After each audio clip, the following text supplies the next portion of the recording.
Hello guys, welcome back. So আজকে এই ভিডিওতে আমি আপনাদের সাথে কথা বলবো সিএসএস ফ্লোট নিয়ে। সো ফ্লোট কি বা কিভাবে কাজ করে।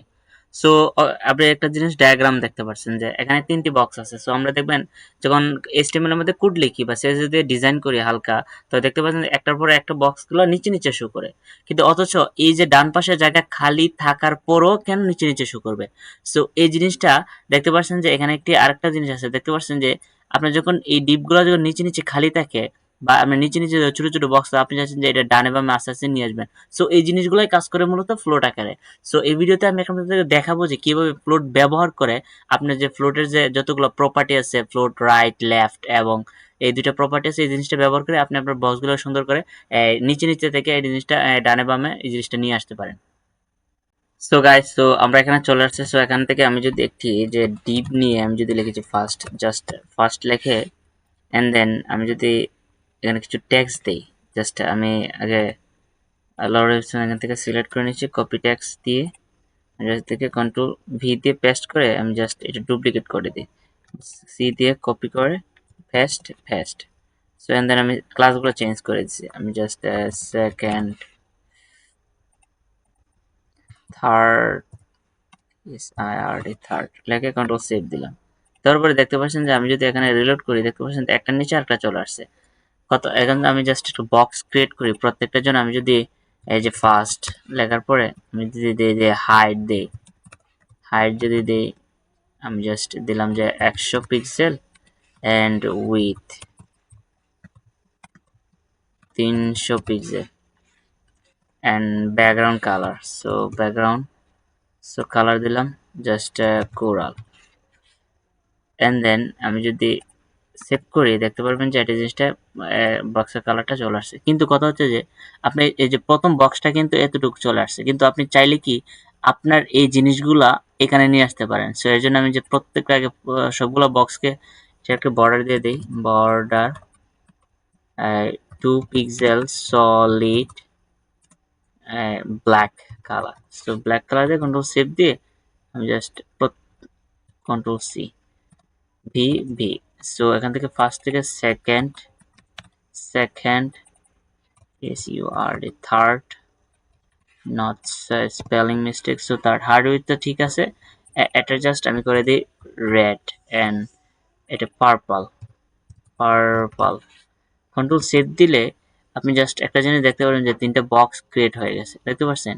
কিন্তু বক্সগুলো লেগে লেগে যাচ্ছে। সো এই জিনিসটা আপনি চাইলে কি করতে পারেন যে মার্জিন ইউজ করতে পারেন। আপনি যদি মার্জিন ইউজ করেন, just margin, margin bottom, so margin bottom যদি ইউজ করেন যে 20 pixel and copy and then paste, just এই জিনিসটা আপনি দেখে জাস্ট দেখতে পাচ্ছেন কিন্তু পর্যাপ্ত পরিমাণ আপনার জায়গা খালি আছে। সো এখানে দেখতে পাচ্ছেন আমি জাস্ট কিছু জিনিস মিস্টেক, ট্যাক্সগুলো কমিয়ে দিই।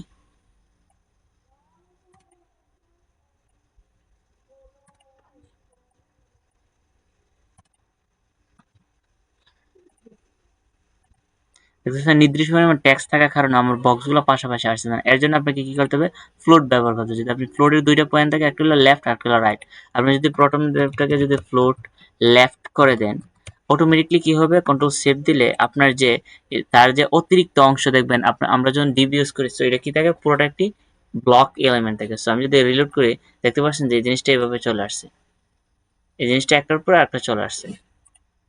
এখান থেকে যদি আমি প্রত্যেকটা জিনিসকে যদি কপি করে ফ্লোট লেফট করে দিই, সো এন্ড দেন এখান থেকে দেখতে পাচ্ছেন আমি যদি ফ্লোট লেফট করে দেন কন্ট্রোল সেভ দিয়ে আমি যদি ভিউ করি, সো দেখতে পাচ্ছেন যে প্রত্যেকটা জিনিস ডান একটার পর একটা চলেছে। কারণ কি, আমি যখন এটার ফ্লোট লেফট করছি তার যে যতটুকু তার ট্যাক্স আছে, বক্স আছে, এরপরের অংশ সে খালি করে দিয়েছে, সে দ্বিতীয়টার জন্য খালি রেখে দিয়েছে।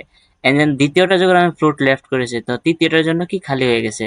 সেই জিনিসটা হচ্ছে ফ্লোট। আপনি যদি জাস্ট ফ্লোট রাইট ইউজ করেন, আমি যদি 3 নাম্বার ডিপ থেকে ফ্লোট রাইট করি দেখবেন এটা একদম রাইটে চলে আসছে। সো আপনি যদি এটা রাইট ব্যবহার করেন, জি এ এস টি, যদি কন্ট্রোল সেভ দিয়ে আমি যদি রিলোড করি দেখতে পাচ্ছেন এটা রাইটে চলে আসছে। সো এই জিনিসটা অনেক গ্যাপ হয়ে গেছে। সো আপনি চাইলে এই পজিশনগুলো সিএসএস ফ্লুট ব্যবহার করে আপনার জিনিসটা নিয়ে আসতে পারেন।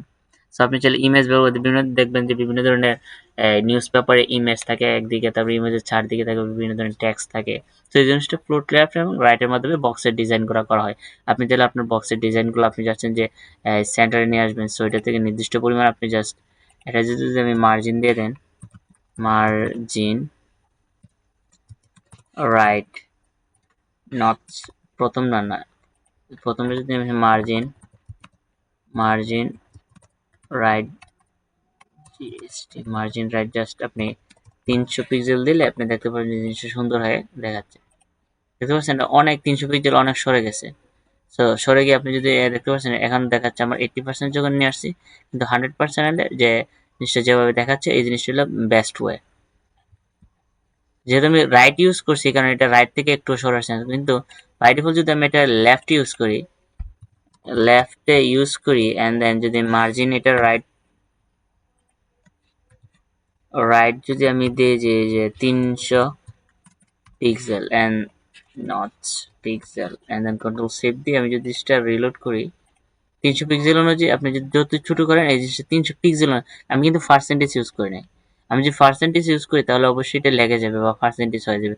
আপনি যত ছোট বড় করেন না কেন এই জিনিসটা টেক্সট হবে, বক্স হবে ছোট, কিন্তু এটা পার্সেন্টেজ অনুযায়ী ছোট বড় হবে না। আপনি চাইলে এই প্রসেসগুলো ব্যবহার করে ওয়েবসাইটগুলোতে কাজ করতে পারেন। তো অলওয়েজ ট্রাই করবেন যে পার্সেন্টেজ ইউজ করে কাজ করার জন্য। সো আপনি যদি পিক্সেল অনুযায়ী যদি পার্সেন্টেজ ইউজ করতে পারেন, আপনি যদি উইথ দিয়ে দিতে পারেন যে এটার উইথ দেন যে জাস্ট আপনি যদি প্রত্যেকটা পার্সেন্টেজ দিয়ে দেন যে 30%, 30% and then control C and the percent the 30% just control save দিলে আপনি দেখতে পাচ্ছেন যে পার্সেন্ট অনুযায়ী জিনিসটা কিভাবে কাজ হচ্ছে। যেহেতু আমি পার্সেন্ট ইউজ করছি এন্ড দেন পার্সেন্ট ইউজ করার কারণে আমি জাস্ট এই যে দেখতে পাচ্ছেন যে মার্জিন রাইটটা আমি জাস্ট অতিরিক্ত 30 30 3 30 90 এন্ড দেন আপনি চাইলে 3% ব্যবহার করতে পারেন। আপনি 3% এটাতে থাকবে 3%, 3% যদি ইউজ করেন, আপনি যতই ছোট বড় করেন না কেন দেখতে পাচ্ছেন আপনি যতই ছোট বড় করেন না কেন টেক্সট গুলো ছোট হচ্ছে, কিন্তু আপনার বক্সের যে প্যারামিটারটা এটা কোনো ধরনের চেঞ্জ বা পরিবর্তন হচ্ছে না। এটাই মূলত পার্সেন্টেজ।